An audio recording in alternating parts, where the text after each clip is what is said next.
Les rires des trois garçons résonnèrent dans le jardin comme une gifle inattendue et lui qui était venu en courant, la gorge serrée par les mots de sa belle-sœur, s'arrêta net devant la grille de la piscine gonflable. Ce n'était pas le chaos qu'elle lui avait décrit. Ce n'était pas l'abandon. C'était Fatou, en tablier blanc immaculé, qui tendait les bras vers les trois enfants dans l'eau peu profonde, et les trois garçons qui riaient de ce rire-là, total, sans retenue, celui qu'Édouard n'entendait plus assez souvent. Il resta là, une main sur le portillon du jardin, son costume noir encore impeccable malgré la précipitation avec laquelle il avait quitté la villa, les yeux fixés sur ce tableau qu'il n'avait pas prévu. Ce n'est pas ce qu'elle m'a décrit. Édouard Moreau n'avait jamais imaginé devenir ce type d'homme, le type qui abandonne une réunion à mi-parcours parce que son téléphone tremble dans sa poche avec 3 messages successifs de sa belle-sœur. 3 messages. 3 phrases courtes. Et lui qui avait tout lâché. Tes fils sont seuls. La femme de ménage ne fait rien. Édouard, rappelle-moi. C'est urgent. Il avait rappelé depuis la voiture, depuis le portail de la villa, non, depuis la grille de la propriété. Il se corrigea mentalement et la voix de Sandrine avait été précise, posée, inquiète de cette inquiétude particulière qu'elle savait si bien habiter. Les enfants pleuraient depuis ce matin. Fatou les a laissés dans le jardin sans surveillance. J'ai essayé de la joindre, elle ne répond pas. Je suis passé devant la villa tout à l'heure et j'ai entendu Noah crier. Elle avait marqué une pause calculée, il le comprendrait plus tard et avait ajouté, je pense que tu dois rentrer, Édouard. Pour eux. Et lui avait couru. Maintenant il était là, debout au bord de la pelouse impeccablement tondue, et il regardait Théo pointer le jet d'eau du petit arrosoir vers le ciel en murmurant pourquoi l'eau elle monte et après elle tombe, pendant que Noah explosait de rire en éclaboussant sa propre figure, et Raphaël, lui, regardait Fatou avec cette attention tranquille qu'il avait depuis toujours, cet air de vouloir comprendre les choses avant de s'y lancer. Fatou ne les avait pas encore vus arriver. Elle était agenouillée au bord de la piscine gonflable, sa robe noire à manches longues retroussée jusqu'au coude, le tablier blanc toujours noué dans le dos, les cheveux noirs coiffés en chignon serré comme toujours. Elle répondait à Théo avec une patience que certains pères auraient du mal à trouver en fin de journée. L'eau, elle monte parce que tu la pousses vers le haut, dit-elle. Et elle tombe parce que la terre l'attire.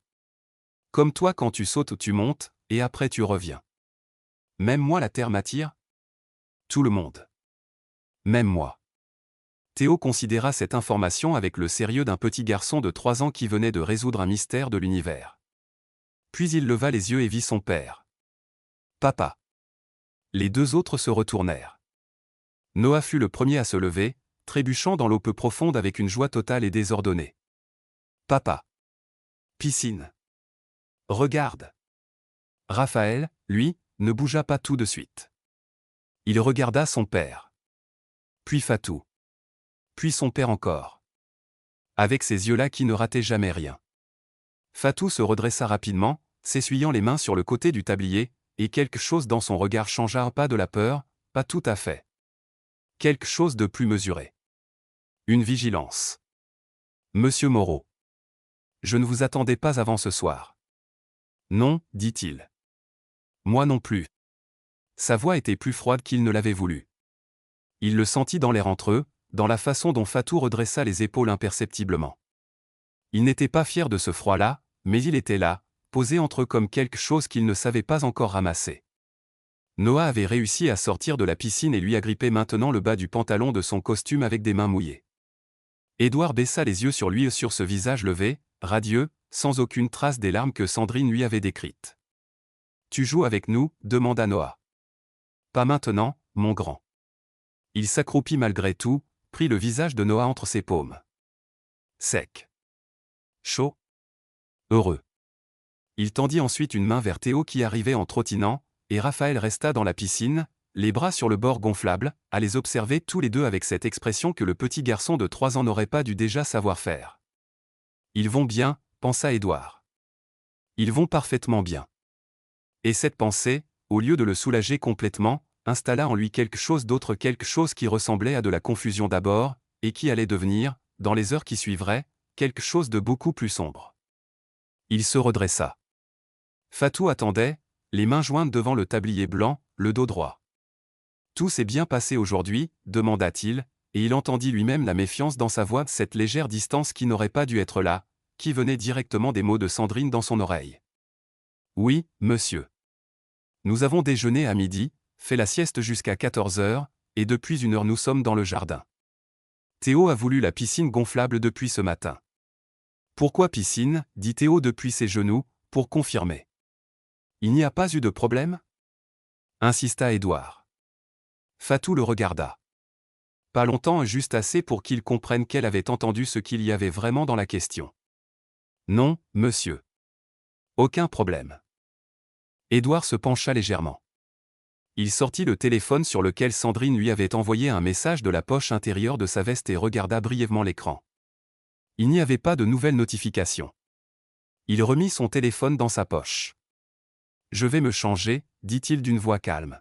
« Continuez sans moi. » Il traversa la pelouse du jardin et se dirigea vers la grande porte vitrée qui donnait sur le salon. Avant de l'ouvrir, il jeta un dernier regard derrière lui. Fatou était retourné à la piscine. Raphaël lui tendit le arrosoir vers sans dire un mot, avec le calme d'un enfant qui fait confiance à la personne qui le regarde. Édouard entra dans la villa.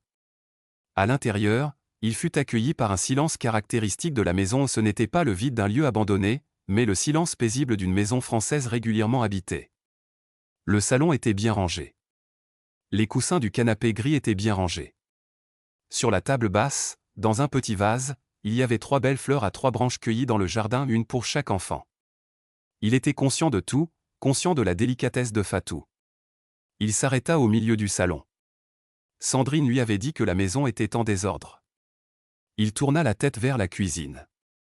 Le plan de travail en marbre avait été soigneusement nettoyé.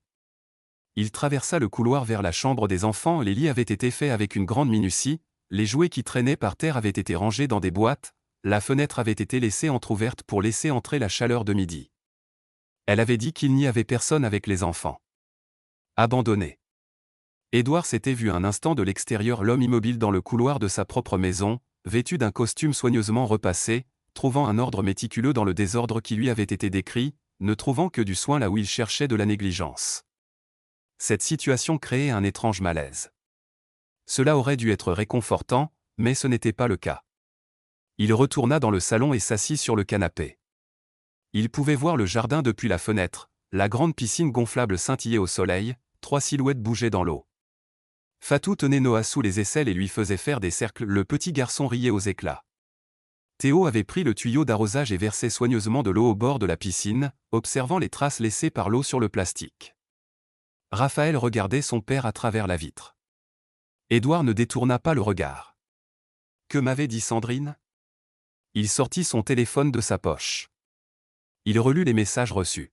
« Personne ne s'occupe de tes fils. La femme de ménage ne s'occupe pas d'eux. Appelle-moi, c'est urgent. » Il repensa à la semaine précédente. À la semaine précédente. Les autres appels moins dramatiques, mais tout aussi insistants. Elle disait qu'elle venait seulement pour voir les enfants. Sandrine restait parfois des heures, parcourant les pièces en silence, examinant tout en détail sans se faire remarquer. Au début, il avait trouvé cela touchant. Une tante qui voulait se rapprocher d'eux après la perte de leur sœur, il trouvait cela humain, voire louable. Elle posa le téléphone à côté d'elle. Quelque chose n'allait pas. Mais elle ne savait pas encore exactement quoi. Le soleil de l'après-midi s'était déplacé sur la terrasse quand Édouard ressortit dans le jardin, cette fois en chemise blanche déboutonnée au col. Il avait gardé le pantalon du costume noir, les chaussures vernies posées sur le carrelage de l'entrée, les pieds nus sur l'herbe pour la première fois depuis longtemps. Ce détail-là, il ne l'aurait pas remarqué avant. Maintenant il le remarquait. Fatou avait installé les 3 garçons sur la terrasse avec leur gobelet de jus de pomme et une assiette de tranches de pommes. Noah mangeait en se balançant sur sa chaise avec cette énergie perpétuelle qui semblait ne jamais se tarir. Théo tenait sa tranche de pomme devant ses yeux comme si c'était une loupe et regardait à travers. Raphaël buvait lentement, les yeux sur son père qui approchait. « Raphaël mange pas », dit Noah avec la satisfaction tranquille de quelqu'un qui rapporte un fait important. « Je mange », dit Raphaël sans se presser. « Tu bois. »« Je mange et je bois. » Fatou, debout près de la table de jardin, retint quelque chose, un sourire, peut-être, et commença à ramasser les jouets éparpillés autour de la piscine gonflable vidée pour moitié. Édouard s'approcha et s'installa sur la chaise longue en rotin à l'ombre du grand chêne. Il observa. Ce n'était pas la surveillance du patron. C'était autre chose, une forme d'attention qu'il n'avait pas su donner depuis des mois, peut-être depuis plus longtemps que ça. Depuis la mort de Claire, il avait géré. Il avait organisé. Il avait embauché Fatou, trouvé la bonne crèche pour les matinées, établi des routines. Il avait fait ce qu'un homme de son type savait faire, structurer, déléguer, contrôler à distance. Mais regardez, vraiment regardez ses 3 fils dans l'ordinaire d'un après-midi de mardi, ça, il ne se rappelait plus quand il l'avait fait pour la dernière fois. Fatou plia le tuyau d'arrosage avec un geste précis et le raccrocha à son support contre le mur. Elle connaissait chaque recoin du jardin comme si c'était le sien. Cette pensée le traversa sans jugement, juste comme un fait. Fatou, dit-il. Elle se retourna. Sandrine est passée cette semaine? Un temps bref. Assez bref pour ne rien signifier, ou pour signifier beaucoup. Mercredi, dit-elle. Et vendredi matin. Elle est restée longtemps? Mercredi, environ 1h30. Elle a joué avec les garçons dans le salon. Vendredi, elle est arrivée pendant que je donnais le petit déjeuner aux enfants. Elle a dit qu'elle passait juste pour déposer quelque chose pour vous dans votre bureau. Édouard se redressa légèrement. Elle est allée dans mon bureau? Oui, monsieur. Elle avait un trousseau de clés. Il n'avait pas donné de trousseau de clés à Sandrine. Il en était certain, enfin, presque certain. Claire lui avait peut-être donné un double, à l'époque. Il n'avait jamais changé les serrures après le deuil. Ce n'était pas une chose à laquelle on pensait, quand on gérait un deuil avec 3 nourrissons. Elle a dit ce qu'elle déposait? Non, monsieur. Fatou le regardait avec ce calme qui n'était pas de l'indifférence, c'était une vigilance retenue, la vigilance de quelqu'un qui sait qu'une réponse de trop peut être mal interprétée. Édouard le sentit, et la honte fut brève mais nette, il l'interrogeait comme si elle était suspecte, alors que c'était elle qui répondait à ses questions depuis 10 minutes avec une précision et une honnêteté totale. Très bien, dit-il. Merci. Il se leva et rentra dans la villa. Le bureau était au fond du couloir, après la chambre des garçons. C'était une pièce qu'il utilisait peu depuis qu'il travaillait principalement depuis ses locaux, une grande table en chêne, des étagères de dossiers, l'ordinateur portable souvent fermé. Il y entrait parfois le soir pour signer des documents, rarement le week-end. Il ouvrit la porte. La pièce était dans l'état où il l'avait laissée en apparence. Mais Édouard avait l'habitude des espaces de travail. Il remarqua ce qu'un œil distrait n'aurait pas remarqué, le tiroir du bas du meuble classeur n'était pas tout à fait fermé. 1 centimètre d'espace, pas plus. Il s'en approcha, le poussa à résistance légère, comme si quelque chose à l'intérieur était mal rangé. Il l'ouvrit complètement. Des dossiers. Les siens, contrats, relevés, correspondance professionnelle. Mais au fond du tiroir, coincé derrière les chemises cartonnées de couleur, quelque chose qu'il ne reconnaissait pas, une enveloppe Kraft épaisse, fermée par un élastique. Sans nom dessus. Sans étiquette. Il la prit. Elle était lourde, plus lourde que ce qu'il aurait attendu d'une simple enveloppe.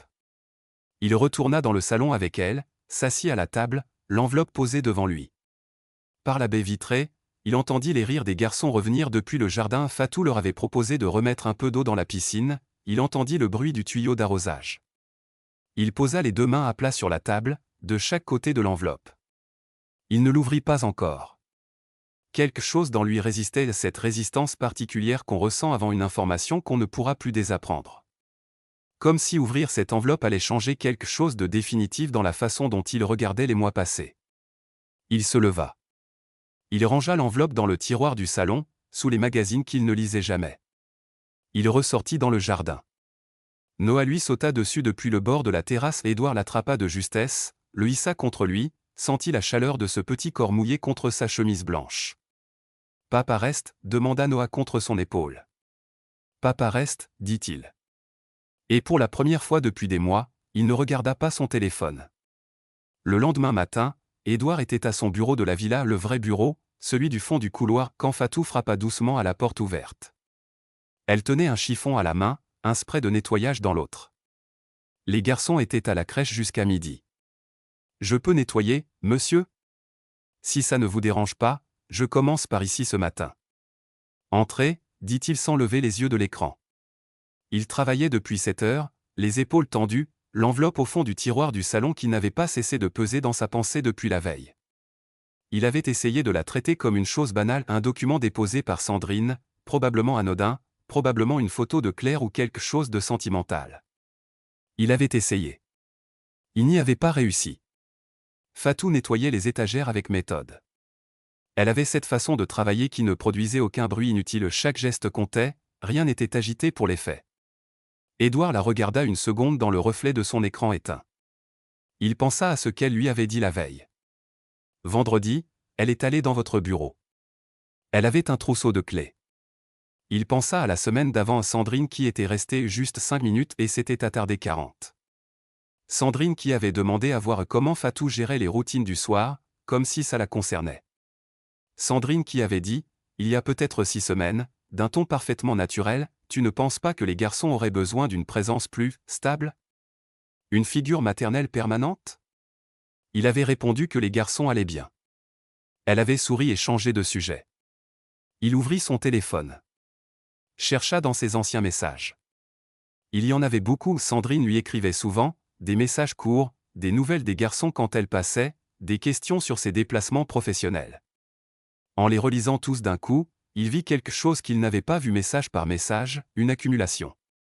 Une constance. Une façon de toujours savoir où il était, quand il rentrait, combien de temps il laissait les garçons avec Fatou. Je ne veux pas surinterpréter, se dit-il. Je ne sais pas encore ce qu'il y a dans cette enveloppe. Mais il pensait à elle. Il y pensait. Monsieur Moreau. La voix de Fatou le sortit de ses pensées. Elle était debout devant le meuble classeur, le tiroir du bas ouvert, le tiroir qu'il avait trouvé entrebâillé la veille. Elle le regardait avec une expression qu'il ne lui avait pas encore vue. Pas de la peur. Quelque chose entre la prudence et la détermination. Ce tiroir, dit-elle. Il y a quelque chose dedans qui n'appartient pas à vos dossiers habituels. Édouard se leva lentement. Vous avez regardé? Juste le dessus. Une chemise cartonnée avec des photos à l'intérieur. Je l'ai refermée immédiatement. Mais, monsieur, je pense que vous devriez regarder vous-même. Il s'approcha. La chemise cartonnée était là, bleue, fine, coincée entre 2 dossiers de contrat. Il ne l'avait pas vue la veille parce qu'il avait vu l'enveloppe Kraft en premier et s'était arrêté là. Mais il y avait 2 éléments dans ce tiroir qu'il ne reconnaissait pas. Pas un seul. Il prit la chemise bleue. L'ouvrit. Des photographies. Sa propre villa, photographiée de l'intérieur. Le salon mépris à un angle particulier, cadré sur le désordre d'une table basse, un gobelet renversé, des jouets éparpillés sur le sol, une serviette froissée sur le canapé. Il reconnut la scène, c'était un mardi soir, il y avait peut-être 2 mois, juste après que les garçons avaient renversé leur dîner et qu'il avait fallu changer 3 tenues d'un coup avant le bain. La cuisine 10 minutes après l'accident, pas encore nettoyée. Le couloir avec les chaussures des garçons et le manteau de Fatou posé par terre en urgence parce que Noah avait failli tomber. Des instants. Des secondes d'un soir ordinaire, capturés hors de leur contexte, montés les uns après les autres pour raconter une histoire qui n'était pas la vraie histoire. Édouard posa la chemise sur le bureau. Ses mains étaient stables pour l'instant. Fatou, dit-il sans se retourner. Vous savez d'où viennent ces photos? Un silence. Non, monsieur. Mais je pense que je sais qui les a prises. Il se retourna. Elle le regardait avec cette expression calme, directe, d'une femme qui n'a rien à cacher et qui le sait. Je n'ai rien fait de mal, dit-elle simplement. Je voudrais juste que vous le sachiez. Et lui qui avait passé la matinée à douter, à peser, à retenir, lui qui était rentré la veille avec les mots de Sandrine dans l'oreille et avait regardé Fatou avec cette méfiance qu'il n'avait pas su dissimuler complètement, lui sentit quelque chose se fissurer dans sa poitrine. Pas de la honte encore. Quelque chose d'antérieur à la honte. La reconnaissance d'une erreur qu'il n'avait pas encore commise mais qu'il avait frôlée de très près. Je sais, dit-il. Il prit l'enveloppe Kraft du tiroir du salon et il alla la chercher lui-même, traversa le couloir, revint avec elle. Il la posa sur le bureau à côté de la chemise bleue. Il faut qu'on regarde ça ensemble, dit-il. Édouard posa l'enveloppe Kraft sur le bureau à côté de la chemise bleue. Les 2 objets côte à côte, l'un qu'il avait trouvé lui-même, l'autre que Fatou lui avait signalé, formaient ensemble quelque chose qu'il ne voulait pas encore nommer. Il défit l'élastique. Ouvrit. La première chose qui tomba fut une feuille imprimée et une liste. Date, heure, observation courte. 14 octobre, 14h30, enfant pleurant dans le jardin, surveillance insuffisante. 21 octobre, 18h repas du soir retardé, Noah non changé à l'heure habituelle. 3 novembre cuisine en désordre, sol non lavé. Il reconnut chaque date. Il reconnut chaque situation dans sa vraie version. Le 14 octobre, les garçons pleuraient parce que Théo s'était cogné le genou et que les deux autres avaient pleuré par solidarité, 30 secondes, avant que Fatou les console. Le 21 octobre, il était rentré tard et avait lui-même décalé le dîner. Le 3 novembre, il avait renversé de la sauce lui-même en posant le plat, Fatou avait nettoyé dans les 20 minutes. Des instants vrais. Traduits en preuve d'une négligence qui n'existait pas. Il tourna la page. Des photos ou d'autres photos, en plus de celles de la chemise bleue. Le couloir avec les chaussures. La salle de bain après le bain des 3 garçons aux serviettes humides sur le bord, eau sur le carrelage, dentifrice ouvert sur le lavabo. N'importe quelle salle de bain avec 3 enfants de 3 ans, photographiée immédiatement après usage, donnerait exactement ça. Mais cadré ainsi, imprimé ainsi, placé dans une enveloppe ainsi, ça ressemblait à autre chose. Ces photos, dit Fatou depuis le seuil de la porte. Quelqu'un les a prises pendant ses visites. Depuis l'intérieur. Oui. Il continua à feuilleter. Et alors il trouva la 3e chose. Un fichier ou une feuille sur laquelle était transcrit le contenu d'un enregistrement audio. Horodaté. Durée, 4 minutes 17 secondes. Les enfants pleurent de façon inconsolable. Absence de réponse adulte pendant plus de 2 minutes. Édouard fixa la feuille. Il connaissait cet enregistrement. Il ne l'avait pas entendu, mais il savait exactement ce que c'était parce que la date correspondait au jour des vaccins annuels. Les 3 garçons avaient reçu leurs injections le matin, ils étaient rentrés douloureux et irritables, ils avaient pleuré ensemble pendant presque 5 minutes malgré les bras de Fatou, malgré le Doliprane, malgré les chansons. C'était normal. C'était prévisible. Le médecin l'avait prévenu. Quelqu'un avait enregistré ces 5 minutes. Les avait conservés. Les avait intitulés « Absence de réponse adulte ». Mon Dieu, dit-il à voix basse. Fatou ne dit rien. Il tourna la dernière page. Et là, il s'arrêta complètement. C'était un document de plusieurs feuillets, agrafé dans le coin supérieur gauche. En haut de la première page, en caractères gras. Requête en vue d'obtenir la garde des mineurs préliminaires confidentiels. En dessous, le nom des 3 garçons. En dessous encore, le nom de la demandeuse. Sandrine Morel. Et en bas de la première page, une phrase qu'il lut 2 fois, 3 fois, jusqu'à ce que les mots cessent d'être des mots et deviennent quelque chose de physique, quelque chose qui occupait l'espace dans sa poitrine. La demandeuse soutient que le domicile paternel présente des conditions d'accueil insuffisantes pour 3 enfants en bas âge, aggravées par le recours à une employée de maison dont la compétence et la présence ne peuvent être vérifiées, et que l'intérêt supérieur des enfants commande un transfert de garde vers leur tante maternelle, seule figure familiale stable depuis le décès de leur mère. Édouard posa le document sur le bureau. Ses mains ne tremblaient pas encore. Elles tremblaient intérieurement, ce tremblement-là qu'on contient parce que trembler devant quelqu'un serait montrer quelque chose qu'on n'est pas prêt à montrer. Il se leva. Traversa le salon. S'arrêta devant la baie vitrée. Le jardin était silencieux et les garçons n'étaient pas encore rentrés de la crèche. La piscine gonflable était toujours là, dégonflée pour moitié, les couleurs vives un peu ternes dans la lumière de midi. Il la regarda longtemps. Elle a utilisé mes fils. Pas comme une pensée. Comme une certitude qui arrivait avec un retard de plusieurs mois sur la réalité. Il entendit Fatou s'approcher derrière lui, s'arrêter à distance respectable. « Monsieur Moreau. Vous devez voir un avocat. » Il se retourna. Elle le regardait avec cette expression qu'il avait appris à lire en 2 jours seulement, ce calme qui n'était pas de la résignation mais de la clarté. « Je sais, dit-il. » Édouard appela son avocat depuis le salon, debout devant la baie vitrée, le document de Sandrine à la main. Maître Lebrun décrocha à la 2e sonnerie. « Édouard. Qu'est-ce qui se passe? J'ai besoin que tu viennes. Aujourd'hui si possible. J'ai un dossier devant moi ou une requête préliminaire en garde d'enfant. Mon nom, mes 3 fils. Signé par ma belle-sœur. Un silence court, professionnel. Je suis là à 17h. Édouard raccrocha. Il posa le téléphone sur la table basse et resta immobile une seconde. Ce téléphone qui avait reçu les messages de Sandrine 2 jours plus tôt, ce même appareil qui venait de déclencher la riposte. Il y avait quelque chose d'ironique là-dedans qu'il n'avait pas envie de trouver ironique. Il reprit le dossier. Le relut page par page, cette fois lentement, sans sauter. Et puis il lisait, plus quelque chose montait en lui, pas une émotion simple, pas une colère propre, mais quelque chose de stratifié, de plusieurs mois d'épaisseur. La liste des dates d'abord. Il les compta, 19 entrées. 19 observations sur 4 mois. 4 mois de visite, de passage, de je voulais juste voir les garçons et pendant tout ce temps, Sandrine avait pris des notes. Avait photographié. Avait enregistré. Avait construit, pierre par pierre, un dossier destiné à lui retirer ses enfants.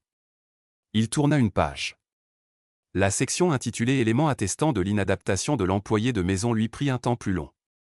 Son nom, le prénom de Fatou, orthographié correctement, suivi de sa nationalité entre parenthèses comme si c'était une donnée pertinente.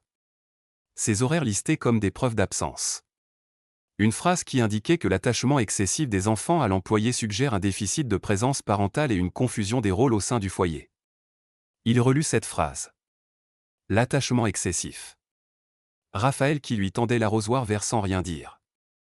Noah qui criait Fatou. Fatou. Quand elle arrivait le matin. Théo qui lui posait ses questions sur la gravité et l'eau. Sandrine avait regardé ça et avait vu un problème. Un argument. Ses enfants l'aiment, dit-il à voix haute dans le salon vide. Ce n'était pas de la colère encore. C'était de l'incrédulité de ce stade juste avant, où on comprend les faits mais pas encore leur poids total. Le poids réel du document se manifestait dans ses dernières pages. L'histoire de la famille et ses éléments fragiles. Il y avait une autre partie consacrée à la mort de Claire, cette partie la présentait comme la mère des enfants, décédée 18 mois auparavant, le texte était aussi froid et distant que le procès-verbal du tribunal. Elle était immédiatement suivie d'une partie qui lui était consacrée à ses voyages d'affaires, ses déplacements, le nombre de fois où elle ne s'était pas rendue à la villa au cours du mois. Les dates. Les chiffres avaient consigné son absence dans les documents. Et sous ce paragraphe, il devait y avoir une partie écrite par Sandrine elle-même, qui n'était pas aussi sobre que les autres. Les enfants de Claire méritent mieux que l'indifférence d'un père désintéressé et les soins d'un étranger payé à l'heure. Édouard posa le dossier sur la table. Il se leva. Il fit 3 pas vers la fenêtre. Il s'arrêta, fit 3 pas en arrière. Il resta immobile au milieu du salon. Les enfants de Claire. Pas mes fils. Pas mes neveux. Toujours les enfants de Claire. Sandrine ne les avait jamais appelés autrement, elle en était désormais consciente, grâce au dossier rempli de faits concrets qui se trouvait sur la table dans ce salon. Jamais ses fils ou ses neveux. Toujours les enfants de Claire. Comme si leur père n'était qu'un détail administratif dans leur vie. Elle repensa à ses visites à la villa. À son travail, à son absence, à tous ces moments où elle avait cru que son attitude à la maison était naturelle.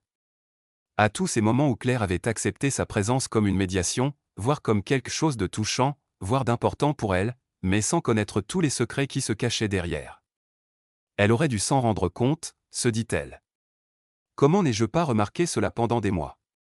Et ces pensées qui la rongeaient étaient très difficiles pour elle, non pas la trahison de Sandrine, mais le fait de ne pas avoir vu ce qui se passait auparavant. Elle était tellement occupée à gérer son deuil, à maintenir son travail au même niveau, à s'assurer que les enfants ne manquaient de rien en termes de soins et d'éducation, qu'elle n'avait pas remarqué les changements qui s'étaient opérés dans sa propre maison. Tout comme elle avait délégué ses réunions à d'autres, elle avait également délégué son attention. Et pendant ce temps, quelqu'un d'autre préparait méthodiquement un dossier pour lui retirer la garde de ses fils. La colère a éclaté d'un coup. Elle a monté lentement, couche après couche, chaque vague plus forte que la précédente. Elle a pensé aux photos de ses fils qui venaient de sortir de la salle de bain. Les enregistrements du jour de la vaccination, ses convulsions douloureuses et ses sanglots inaudibles, Sandrine qui enregistrait ces scènes et documentait la froideur des adultes. Il pensa à Fatou, dont le nom était inscrit entre parenthèses à côté du titre du document, son amour pour ses 3 enfants étant qualifié de confusion des rôles.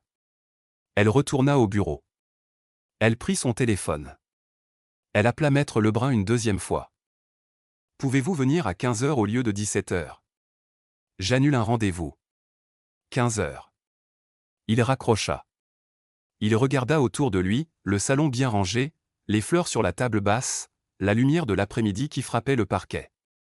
Sa villa. Sa maison. La maison de ses fils. Cette femme s'était servie de ses fils comme d'un pion. Au début, il avait pensé qu'il s'agissait d'une découverte.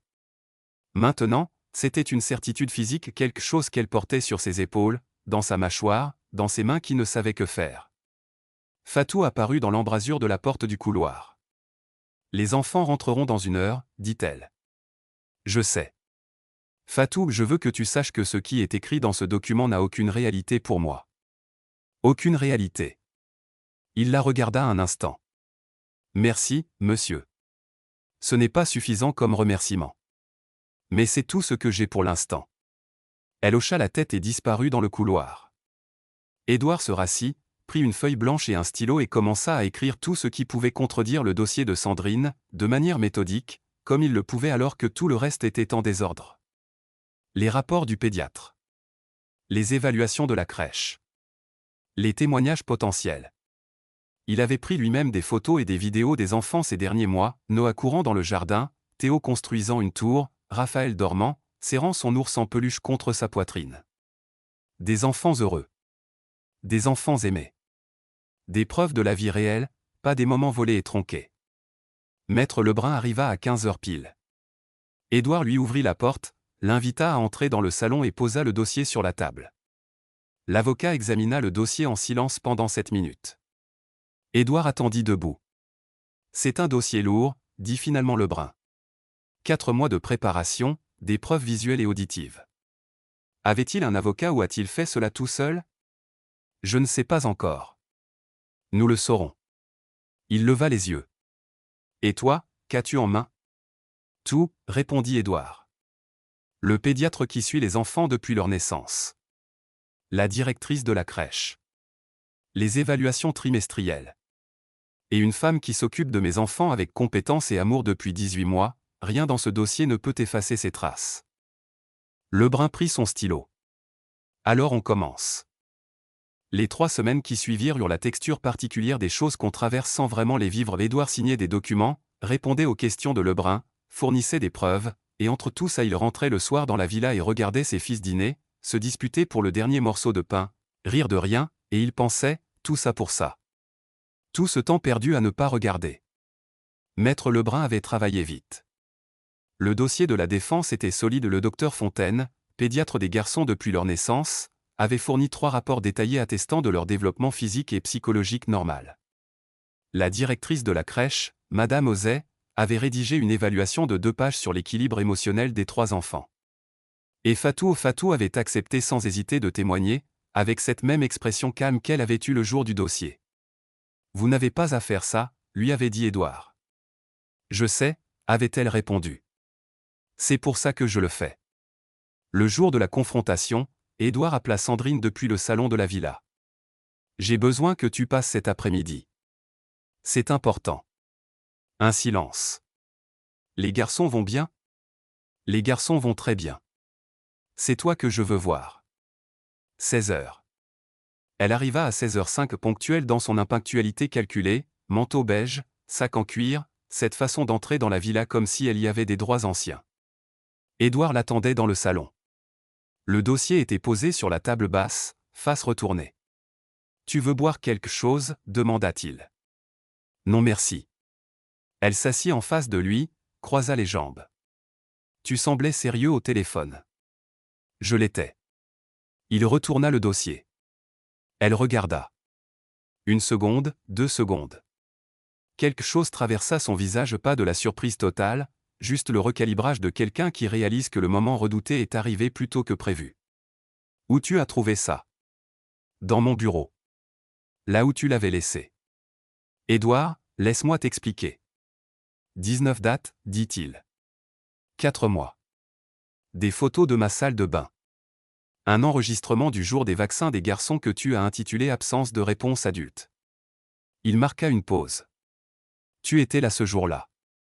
Tu savais exactement ce que c'était. Sandrine ne répondit pas immédiatement. Elle regardait le dossier avec une expression qui avait perdu son vernis de belle-sœur inquiète et montrait quelque chose de plus nu, de moins présentable. Ces enfants ont besoin d'une famille, dit-elle finalement. D'une vraie famille. Pas d'une employée payée à l'heure et d'un père qu'ils voient 3 soirs par semaine. Ils ont une famille. Moi. Claire voulait. Ne me dis pas ce que Claire voulait. Sa voix était basse, très contrôlée, et c'était cette maîtrise-là qui était le plus difficile à tenir. Claire n'a pas eu le temps de vouloir quoi que ce soit pour eux. Et toi, tu n'as pas le droit de parler en son nom pour te donner des droits qu'elle ne t'a jamais donnés. Sandrine se leva. Je suis la seule famille maternelle qu'ils ont. Tu as fabriqué des preuves. Tu as enregistré mes fils en train de pleurer après leur vaccin et tu as appelé ça de la négligence. Tu es entré dans ma maison avec un double de clés pour photographier ma salle de bain. Il se leva aussi. C'est ça que tu appelles protéger les enfants de ta sœur?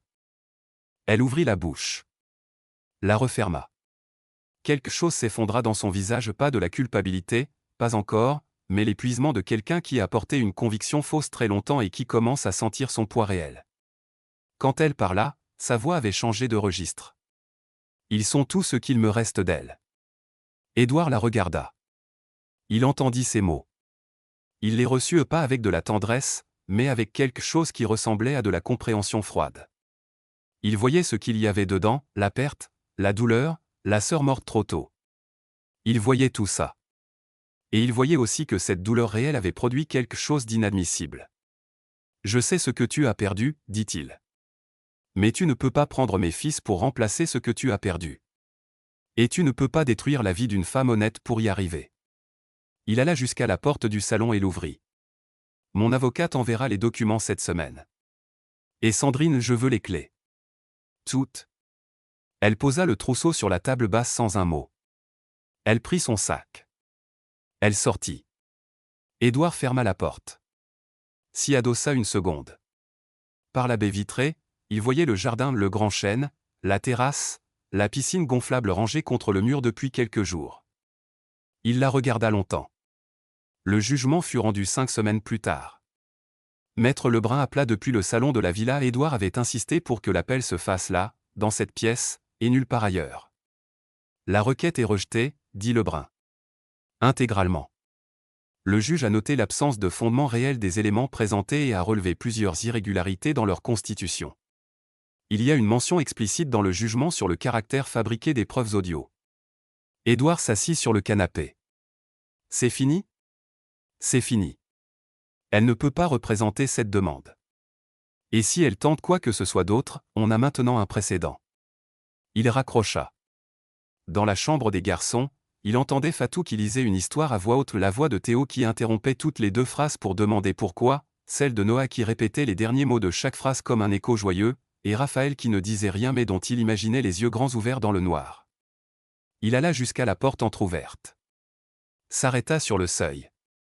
Fatou était assise sur le bord du lit du milieu, le livre posé sur ses genoux, les 3 garçons dans leurs lits respectifs mais tous tournés vers elle. La lampe de chevet projetait un cercle de lumière chaude sur eux 4. Le tablier blanc était accroché à la poignée de la porte. Fatou l'avait retiré pour l'histoire du soir, comme elle le faisait toujours. Elle leva les yeux. Le vit dans l'encadrement. Bonne nouvelle, dit-elle simplement. Très bonne nouvelle. Noah se redressa dans son lit. Papa. Histoire. Dors, mon grand. Encore une page, dit Théo sans même lever les yeux du plafond. Juste une. Raphaël ne dit rien. Mais il déplaça son ours d'un côté et laissa un espace à côté de lui sur le lit étroit, juste assez pour une main d'adulte. Édouard entra dans la chambre. S'assit sur le bord du lit de Raphaël. Prit sa petite main dans la sienne. Fatou continua la lecture. Et sa voix dans la pièce avait cette qualité particulière des voix qu'on retient sans le vouloir, pas performée, pas théâtrale, juste présente. Elle lisait l'histoire d'un petit renard qui cherchait son chemin dans une forêt, et Théo, fidèle à lui-même, interrompit au bout de 2 phrases. Pourquoi il est perdu? Parce qu'il n'a pas regardé où il allait, dit Fatou sans quitter la page des yeux. Moi je regarde toujours où je vais.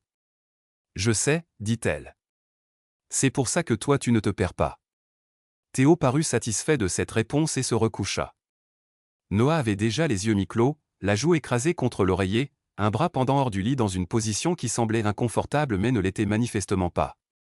Raphaël, lui, ne dormait pas, il regardait le plafond, la main d'Édouard toujours dans la sienne, et de temps en temps ses doigts se resserraient légèrement, comme pour vérifier que la main était encore là. Édouard ne bougea pas. Il pensa à toutes les histoires du soir qu'il n'avait pas lues. Toutes les fois où il avait dit demain ou Fatou s'en occupe ou simplement je suis trop fatigué. Il ne se flagellait pas, ce n'était pas le moment, et ce n'était pas utile. Mais il prenait la mesure de quelque chose qu'il n'avait pas voulu mesurer avant, l'absence a une forme. Elle prend la forme exacte de ce qu'elle manque.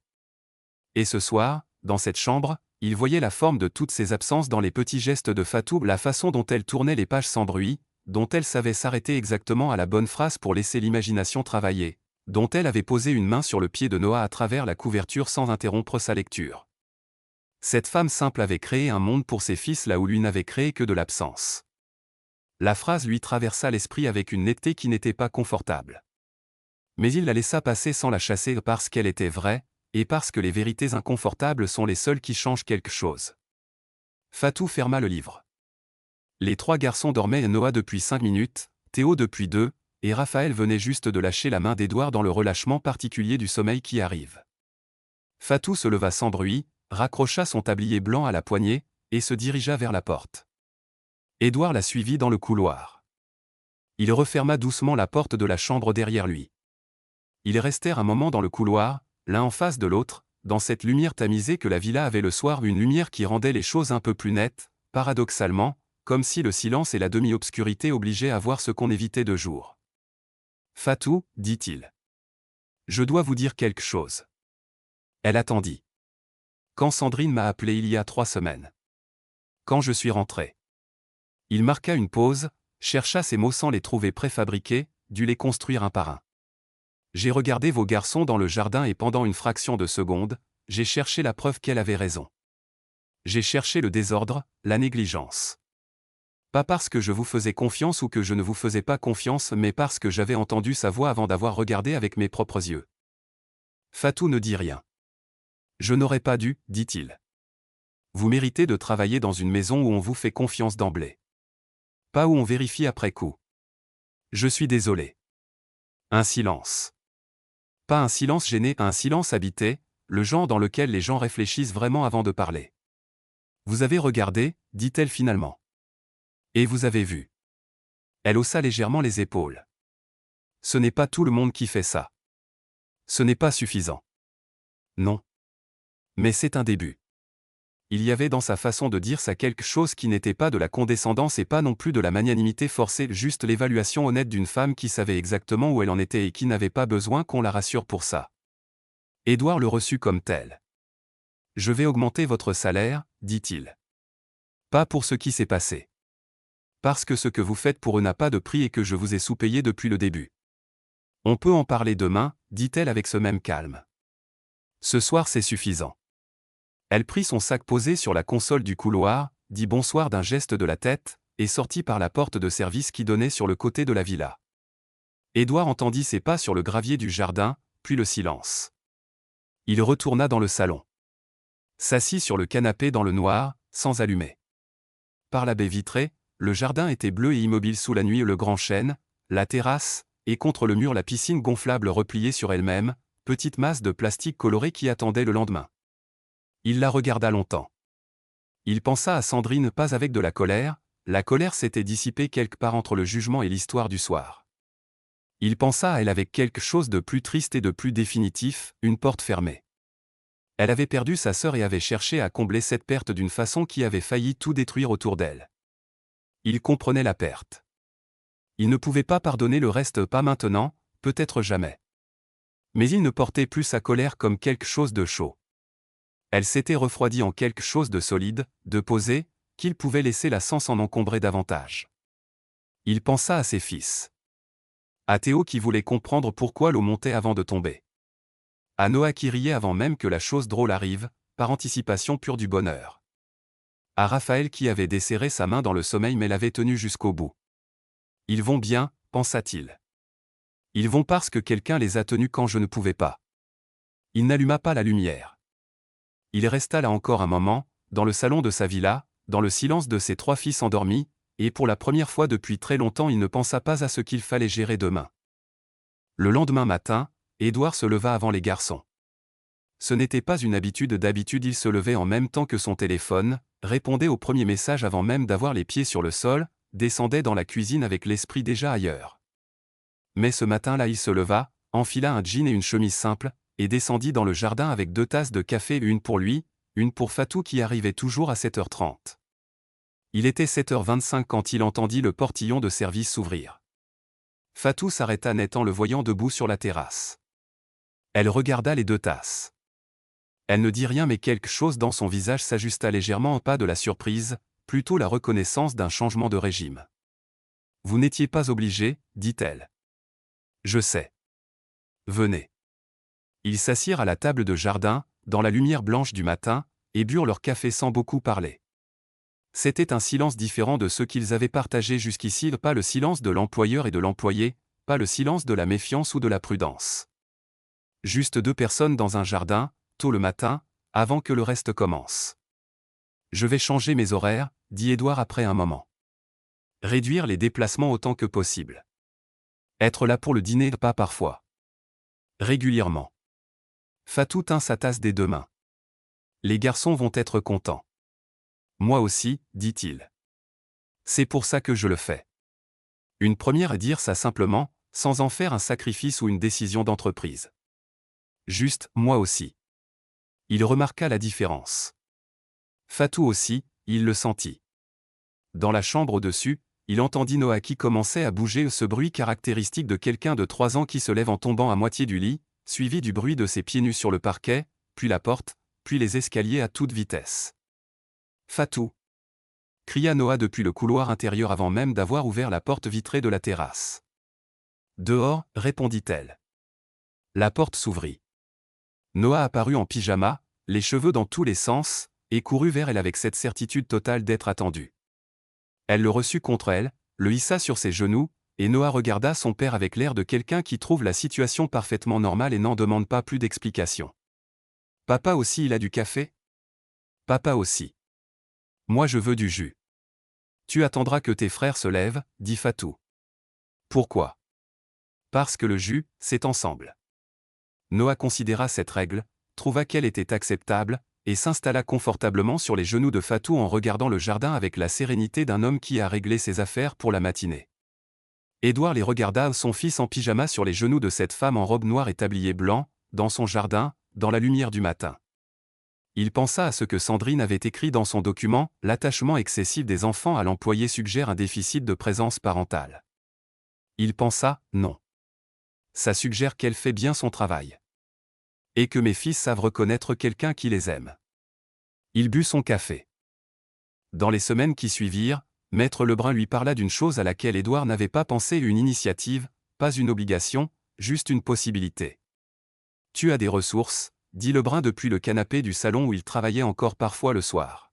« Tu as vécu quelque chose que d'autres familles vivent sans avoir les moyens de se défendre.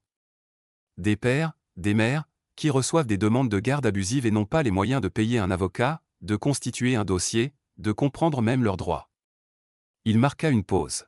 « Tu pourrais faire quelque chose avec ça. » Édouard l'avait écouté sans l'interrompre. « Un fonds, dit-il. Un fonds. Pour financer la défense juridique des parents qui font face à des procédures de garde abusive ou manipulée. Avec un accompagnement, pas seulement de l'argent, des gens qui expliquent, qui guident. » Édouard regarda par la baie vitrée. Le jardin dans le soir, le grand chêne, la terrasse. « Je vais y réfléchir, dit-il. » Il y réfléchit pendant 3 jours.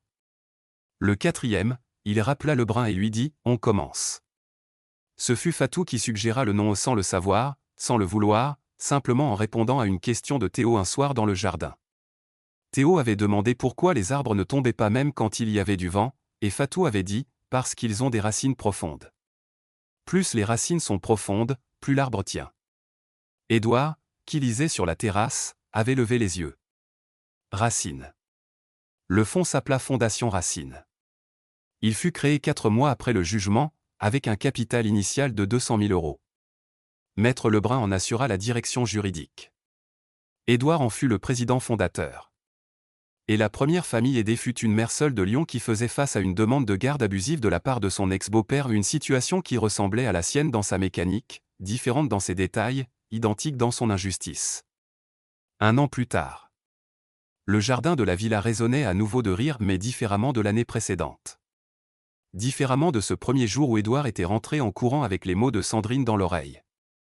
Cette fois-là, les rires l'avaient arrêté net, surpris, presque accusé. Cette fois-ci, il l'accueillait. Parce que cette fois-ci, il était dans l'eau avec eux. La piscine gonflable avait été remplacée et Théo avait exigé une vraie piscine, une grande, comme les piscines des livres, et Édouard avait fait installer dans un coin du jardin une petite piscine hors sol en bois avec un filtre et tout ce qu'il fallait. Elle était moins gonflable, moins colorée, mais elle avait une échelle et un fond plat et on pouvait tenir à 4 dedans. Ils étaient 4 dedans. Noah avait organisé une bataille d'eau dont il était manifestement le seul à connaître les règles, qu'il changeait à chaque fois qu'elle lui devenait défavorable. Théo avait trouvé une fourmi sur le bord de la piscine et étudiait sa trajectoire avec la concentration d'un entomologiste de 3 maintenant 4 ans. Raphaël était assis sur l'échelle, les pieds dans l'eau, et regardait son père avec cette expression qu'il avait depuis toujours, cet air de vouloir vérifier que les choses sont vraiment comme elles semblent être avant de décider d'y croire. Édouard plongea la main dans l'eau et fit une éclaboussure en direction de Raphaël. Raphaël sourit. Pas le sourire immédiat de Noah, quelque chose de plus lent, de plus choisi. Le sourire de quelqu'un qui a décidé que oui, les choses sont comme elles semblent être. Il descendit de l'échelle et entra dans l'eau. Sur la terrasse, Fatou les regardait depuis le fauteuil en rotin. Le tablier blanc était posé sur le dossier de la chaise à côté d'elle, elle ne le portait plus le week-end, depuis quelques mois. Édouard avait dit que ce n'était pas nécessaire les jours sans visiteurs, et elle avait accepté sans en faire un événement. Elle avait une tasse de thé. Elle lisait un roman, La couverture orange, qu'elle avait commencé la semaine d'avant et dans lequel elle plongeait chaque fois que les garçons n'avaient pas besoin d'elle. Ils avaient rarement besoin d'elle quand leur père était là. Elle trouvait que c'était exactement comme ça devait être. « Fatou !» cria Noah depuis la piscine. « Tu regardes ?»« Je regarde », répondit-elle sans lever les yeux du livre. « Regarde vraiment. » Elle leva les yeux. Le regarda. Noah exécuta alors ce qui était manifestement un plongeon, consistant à tomber en avant depuis une hauteur de 20 cm avec le maximum de bruit possible. « Bravo », dit-elle. Noah rayonna. Édouard, qui avait tout vu, croisa le regard de Fatou par-dessus la tête des garçons. Il haussa légèrement les sourcils, ce geste universel des adultes qui regardent un enfant être parfaitement, absurdement lui-même. Elle retint quelque chose qui aurait pu être un rire et replongea dans son livre. C'était ça, le changement. Pas un moment dramatique, pas une déclaration. Juste cette aisance-là, la capacité à se regarder par-dessus la tête de 3 enfants de 4 ans et à partager quelque chose sans avoir à l'expliquer. La Fondation Racine avait, en un an, accompagné 42 familles. 38 procédures avaient été gagnées ou abandonnées par la partie adverse face à un dossier solide. Le budget avait doublé grâce à 3 partenaires privés que Lebrun avait convaincus. Une permanence téléphonique avait été ouverte et Édouard l'avait voulu disponible le soir et le week-end, parce que c'est le soir et le week-end qu'on reçoit les messages qui vous font courir chez vous la gorge serrée. Il y pensait parfois à ce message de Sandrine, « Tes fils sont seuls », et à la façon dont 3 mots avaient failli tout faire basculer. 3 mots et une voix posée au téléphone. Il savait maintenant que d'autres parents recevaient des messages comme celui-là, sans avoir les ressources pour démêler le vrai du fabriqué. C'était pour eux que la permanence existait. Sandrine n'avait plus donné de nouvelles depuis le jugement. Lebrun lui avait dit qu'elle avait déménagé à Bordeaux, il croyait, ou quelque chose dans le sud. Édouard ne cherchait pas à savoir. Il lui arrivait de penser à elle avec quelque chose qui n'était ni de la colère ni du pardon, juste de la distance. La distance nécessaire. Claire lui manquait toujours, à lui aussi, d'une façon différente mais réelle, et il comprenait que la perte ne justifiait pas ce que Sandrine avait fait. Il le comprenait et n'en demandait pas plus à lui-même. Ce soir-là, après la piscine, après le dîner, après les bains et l'histoire cette fois lue par Édouard, Fatou assise sur le bord du lit de Noah à côté de lui, les 2 voix se relayant parfois sur les personnages, après que les 3 garçons eurent finalement cédé au sommeil, Édouard et Fatou se retrouvèrent dans le jardin. C'était devenu une habitude des soirs d'été, pas tous les soirs, pas rituel, mais naturel. Ils s'asseyaient sur la terrasse, parfois avec quelque chose à boire, parfois non, et le jardin dans la nuit avait cette qualité tranquille des endroits qui ont traversé quelque chose et tenu. La directrice de Racine m'a appelé cette semaine, dit Édouard. Une famille à Marseille. Une grand-mère qui essaie d'obtenir la garde de ses petits-enfants en fabriquant des preuves de négligence contre leur mère. Le même schéma exactement. Fatou hocha la tête. Vous allez les aider ? C'est déjà commencé. Un silence. Dans le jardin, les grillons. La lumière de la terrasse qui faisait un cercle jaune sur les dalles. Vous savez ce que Raphaël m'a dit cet après-midi, dit Fatou. Non. Il m'a dit, Fatou, tu es là pour toujours? Elle s'arrêta une seconde. Je lui ai dit oui. J'espère que c'était juste. Édouard la regarda. C'était juste, dit-il. Ce n'était pas une déclaration. Ce n'était pas non plus simplement une réponse à une question. C'était quelque chose entre les deux, la reconnaissance simple d'une réalité qui s'était construite jour après jour, sans qu'on lui donne un nom, sans qu'on la force dans une forme. Fatou ramassa son livre posé sur la table et le glissa dans son sac. Elle se leva, dit bonsoir, et prit le chemin du portillon de service. Édouard resta sur la terrasse. Il regarda le jardin, la piscine en bois dans son coin, le grand chêne, l'herbe qui avait besoin d'être tondue. Sa villa. Sa maison. La maison de ses fils. Il pensa à Raphaël qui avait demandé « Tu es là pour toujours » et à Fatou qui avait dit oui. Il pensa à Théo qui voulait comprendre pourquoi les racines tenaient les arbres. Il pensa à Noah qui changeait les règles du jeu en sa faveur avec une désinvolture totale et une joie absolue. L'amour d'une famille ne se prouve pas devant un juge, pensa-t-il. Ils se virent chaque soir, dans un jardin, dans la lumière d'une terrasse, dans la voix de quelqu'un qui lit une histoire à des enfants qui ne sont pas les siens et qui sont pourtant les siens. Il éteignit la lumière de la terrasse. Rentra dans la villa. Monta l'escalier. S'arrêta devant la porte entr'ouverte de la chambre des garçons. Théo dormait sur le ventre, un bras hors du lit. Noah avait réussi à retourner son oreiller dans son sommeil et dormait dessus à l'envers, parfaitement satisfait. Raphaël dormait sur le côté, tourné vers la porte comme s'il avait attendu d'entendre les pas de son père dans le couloir avant de vraiment lâcher. Édouard resta là un moment. Puis il éteignit la veilleuse, laissa la porte entr'ouverte exactement comme elle était, et alla se coucher. Les premières semaines de septembre arrivèrent sur la villa comme elles arrivaient toujours doucement, sans prévenir, avec cette lumière particulière de fin d'été qui allonge les ombres dans le jardin et donne à toute une teinte légèrement dorée, comme si la saison essayait de se souvenir d'elle-même avant de partir. Édouard le remarqua un matin depuis la terrasse. Il avait sa tasse de café, ses pieds nus sur les dalles encore fraîches, et il regardait le jardin changer de lumière minute par minute. C'était une chose qu'il n'aurait pas remarquée un an plus tôt. Un an plus tôt il aurait été au téléphone à cette heure-là, ou devant son ordinateur, ou déjà en route vers quelque chose d'urgent. Maintenant il regardait la lumière changer dans son jardin et il trouvait que c'était un usage raisonnable de 7 heures du matin. Les garçons avaient commencé la maternelle 3 semaines auparavant. Ce premier matin, Édouard les avait accompagnés lui-même, Fatou aussi, parce que les trois avaient exigé que Fatou vienne, et Fatou était venu. Ils avaient traversé le jardin tous les 5, Édouard avec le sac à dos de Raphaël sur une épaule et celui de Théo sur l'autre, Fatou tenant la main de Noah qui avait décidé ce matin-là d'avoir peur et de ne pas le montrer, ce qui chez Noah se traduisait par un silence inhabituel et une façon de serrer très fort la main qu'on lui donnait. Devant le portail de l'école juste à côté de la villa, à 2 minutes à pied, Noah s'était arrêté net. « Je veux pas y aller », avait-il dit d'une voix parfaitement calme qui signifiait le contraire. « Je sais », avait dit Fatou. « Mais tu vas y aller quand même. » « Pourquoi ? » ?»« Parce que c'est là que sont tes amis. Tu ne les connais pas encore, mais ils sont là. » Noah avait considéré cela. Puis il avait lâché sa main, redressé les épaules avec une dignité de 4 ans, et était entré dans l'école le premier des trois. Édouard avait regardé Fatou. « Comment vous faites ça ? » ?»« Je ne sais pas, » avait-elle dit. « Je lui parle. » Ce matin de septembre, sur la terrasse, Édouard entendit la porte de service s'ouvrir à 7h30 précise. Fatou apparut avec son sac, sa robe noire, le tablier blanc déjà noué et les garçons partaient à l'école à 8h15, il fallait les lever, les habiller, les nourrir, arbitrer les inévitables conflits sur qui avait le droit au bol bleu ce matin. Elle le vit sur la terrasse et s'arrêta une seconde. « Vous avez bien dormi ? » Étonnamment oui. Elle hocha la tête et entra dans la villa. Il l'entendit monter l'escalier, frapper doucement à la porte des garçons, dire « Allez », tout le monde debout avec cette voix du matin qui n'était pas douce et pas sèche non plus, juste réelle, juste là. Édouard finit son café. Il pensa à Maître Lebrun qu'il avait appelé la veille pour lui parler d'une nouvelle famille contactant la Fondation Racine, un père de Nantes, 3 enfants, une belle famille qui avait monté un dossier de négligence après le décès de la mère. Le même schéma. La même mécanique.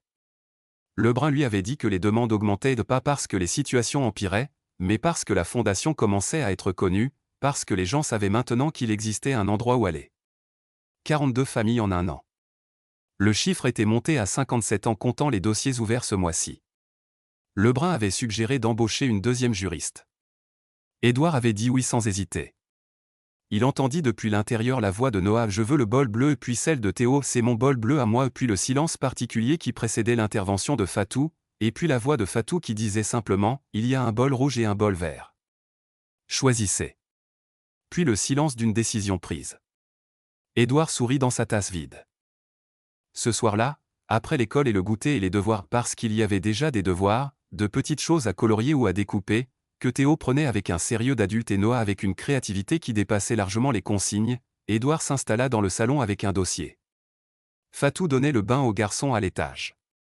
Il entendait l'eau couler, les voix qui montaient et descendaient, un cri suivi d'un rire suivi d'un silence suivi de l'eau qui éclaboussait. Il essaya de lire le dossier. Il n'y arriva pas vraiment. Il pensait à quelque chose que Raphaël lui avait dit dans la voiture ce matin, non, pas dans la voiture, sur le chemin de l'école, en marchant. Raphaël lui avait pris la main sans raison particulière et avait dit, en regardant devant lui, « Papa, quand je serai grand, je veux être comme toi. » Édouard avait failli s'arrêter de marcher. « Comme moi comment ?» avait-il demandé. « Comme toi qui es là » avait dit Raphaël, avec la précision évidente d'un enfant de 4 ans qui ne voit pas ce qu'il y a de compliqué dans ce qu'il vient de dire. « Comme toi qui es là. Pas comme toi qui réussis. Pas comme toi qui es riche ou puissant ou quoi que ce soit d'autre. Comme toi qui es là. » Édouard avait tenu la main de son fils jusqu'au portail de l'école et avait pensé que 4 ans était un âge qui voyait les choses avec une clarté qu'on perdait en grandissant et qu'on passait le reste de sa vie à essayer de retrouver. Il posa le dossier sur la table basse. Monta à l'étage. La porte de la salle de bain était ouverte. Fatou était agenouillé au bord de la baignoire, une serviette sur l'épaule, et les 3 garçons étaient dans l'eau avec une quantité de jouets qui semblait mathématiquement impossible à faire rentrer dans un espace de cette taille.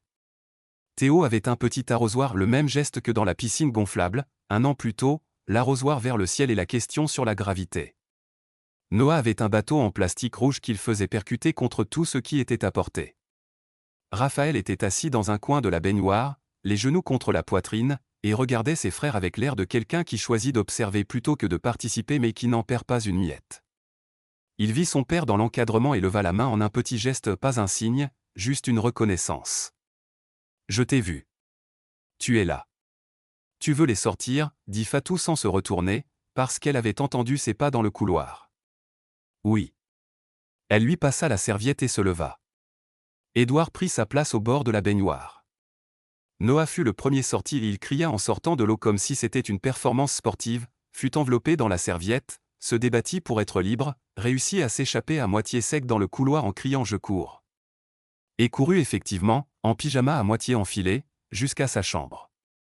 Théo sortit avec méthode, tendit les bras, se laissa sécher avec la coopération d'un enfant qui a compris que plus on coopère, plus on va vite au lit et plus vite on dort et plus vite on se réveille demain. Raphaël attendit que ses frères soient sortis. Puis il leva les bras vers son père. Édouard le souleva hors de l'eau, l'enroula dans la serviette, le tint contre lui une seconde de plus que nécessaire. Raphaël ne dit rien. Posa la tête contre l'épaule de son père avec ce geste qui n'avait pas besoin de mots. Plus tard, les garçons endormis, Édouard descendit dans le salon et trouva Fatou en train de ranger les affaires du goûter dans la cuisine. Il s'appuya contre le chambranle de la porte. « Vous n'êtes pas obligé de faire ça ce soir. Ça prend 5 minutes. Quand même. » Elle rinça le dernier bol, l'essuya, le rangea. Se retourna. « Monsieur Moreau. Il y a quelque chose que je voulais vous dire depuis un moment. » Il attendit. « Quand je suis arrivé ici il y a 2 ans et les garçons avaient 2 ans, vous veniez de perdre votre femme, la maison était, elle chercha le mot. Suspendue. Comme si elle attendait de savoir dans quel sens elle allait tomber. Elle marqua une pause. Je ne savais pas si j'allais rester. Je pensais 6 mois, peut-être 1 an. Le temps que vous trouviez quelqu'un d'autre, quelqu'un de plus qualifié. Vous êtes la plus qualifiée que je connaisse. Je ne parle pas de diplôme. » Elle prit son sac sur la chaise. « Je veux dire que je ne pensais pas que j'allais appartenir ici.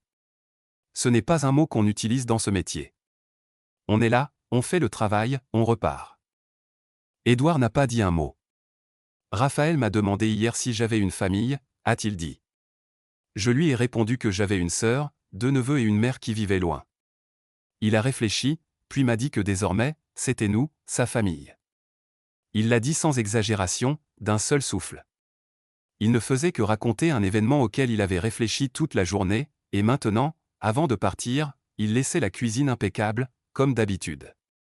Édouard, son sac sur l'épaule, sa robe noire et ses cheveux soigneusement coiffés malgré la fatigue de la journée. Il repensa à tout le temps qu'il avait passé à la maison, au dossier ouvert à son sujet, aux soupçons, à son nom écrit et à sa nationalité ajoutée entre parenthèses comme s'il s'agissait d'un détail important. Il repensa au moment où la femme avait dit « Je n'ai rien à cacher », sans avoir besoin de crier. Il repensa au moment où Raphaël avait tendu les bras à son père dans la baignoire et avait attendu que ses frères sortent, ce besoin de calme et de patience qu'il ressentait pour un moment qui lui appartenait. Raphaël a raison, dit Édouard. Fatou hocha la tête. Il n'y avait pas d'excessive gratitude, pas d'émotions enthousiastes. Juste le hochement de tête de quelqu'un qui accepte une chose qu'il savait déjà, mais qu'il était tout de même agréable d'entendre. Elle lui dit bonne nuit et sortit par la porte de service. Édouard resta un moment dans la cuisine. La lumière au-dessus de l'évier, les bols alignés, le silence de la maison endormie. Il éteignit la lumière et traversa le salon pour se diriger vers la fenêtre. Le jardin, en cette nuit de septembre. Le bassin en bois dans un coin, qui serait bientôt recouvert pour l'hiver. Le grand chêne. La terrasse.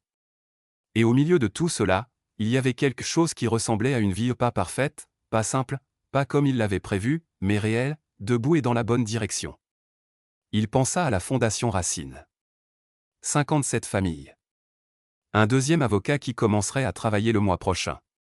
Lebrun avait dit que 3 journaux voulaient écrire des articles. Édouard avait refusé pour l'instant, non pas parce qu'il ne voulait pas que cela se sache, mais parce qu'il voulait que la fondation repose sur des bases solides avant d'être visible. Les racines d'abord, avait-il dit à Lebrun, et Lebrun avait souri parce qu'il connaissait l'origine du mot. Il pensait à Sandrine, quelque part dans le sud. Il ne lui en voulait plus autant. C'était une porte fermée, et derrière cette porte, il y avait une femme qui avait perdu sa sœur et qui avait si mal géré cette perte que cela avait failli tout détruire. Il ne rouvrirait pas cette porte. Mais il ne la barricadait plus non plus, il la laissait simplement fermée, sans y penser davantage. Debout devant la fenêtre, il repensa à ce que Raphaël lui avait dit, « Qui d'autre est là-bas comme toi ?»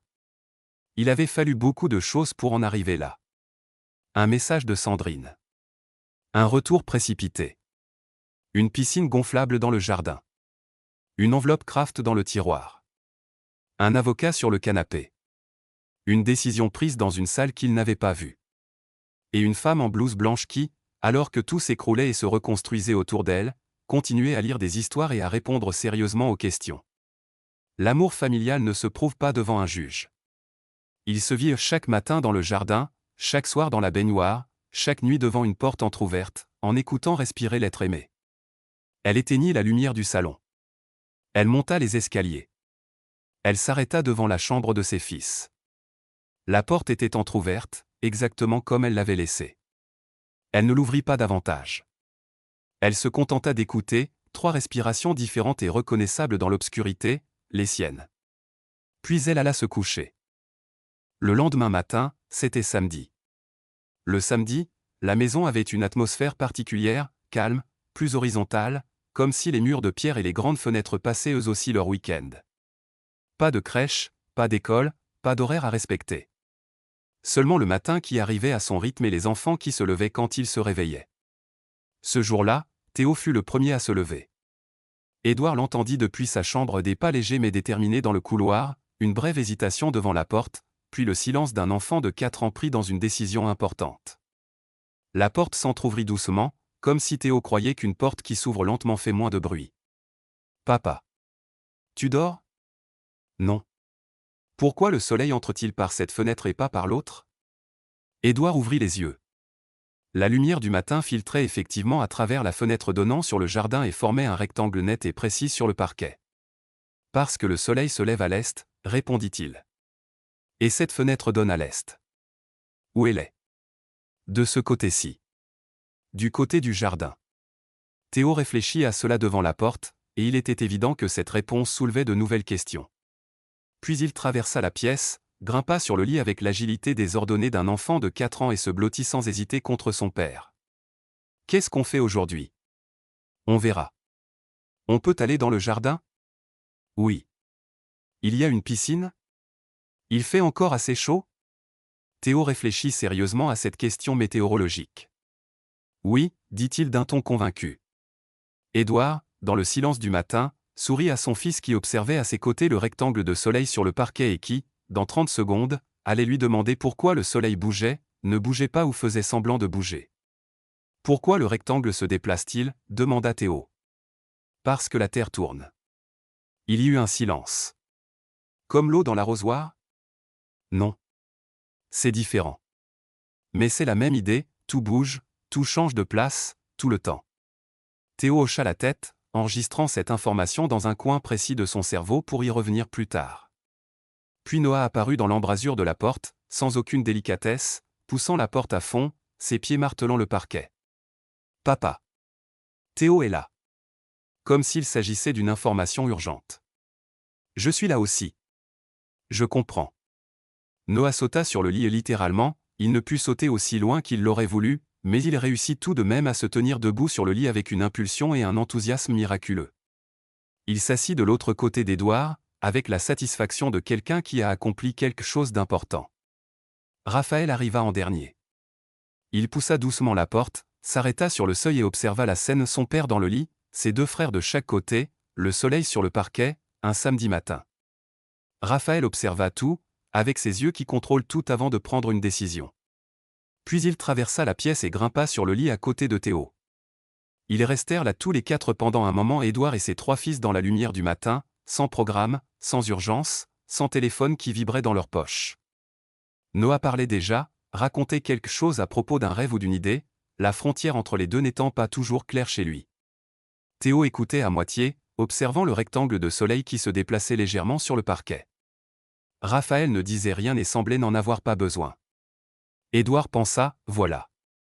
C'est exactement ça. Ce n'était pas une pensée compliquée. C'était simplement la prise de conscience d'un moment précieux tel qu'il était, ni plus, ni moins. Fatou arriva samedi à 9h, 1h30 plus tard que d'habitude.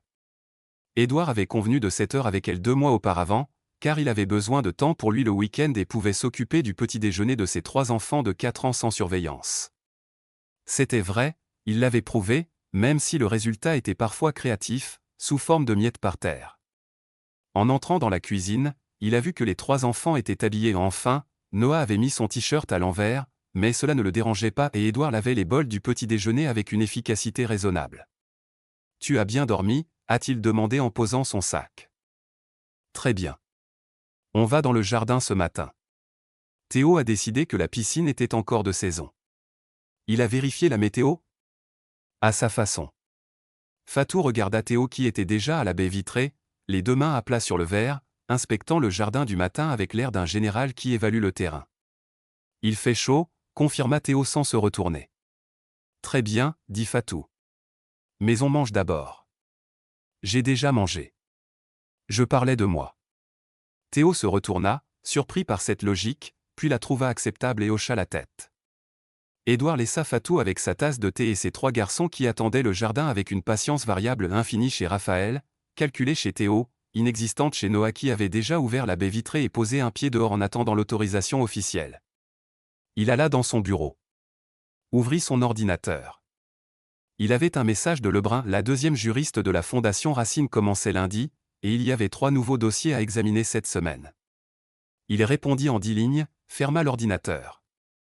Resta une seconde dans le bureau silencieux.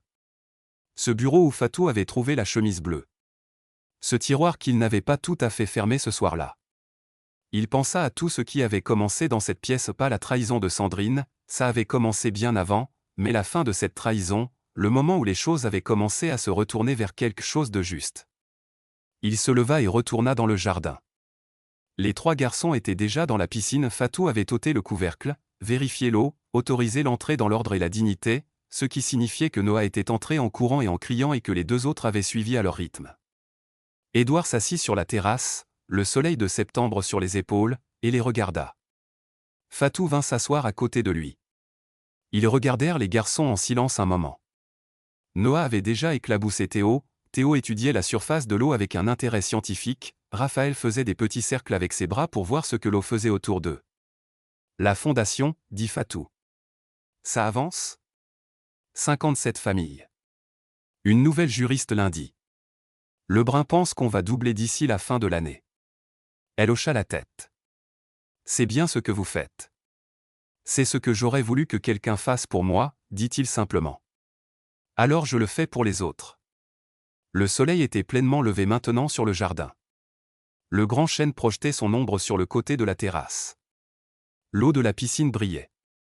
Et dans cette eau, 3 garçons de 4 ans faisaient exactement ce que font les enfants de 4 ans quand personne ne leur dit d'être autre chose que ce qu'ils sont. Édouard regarda tout ça. Et pensa que Raphaël avait raison.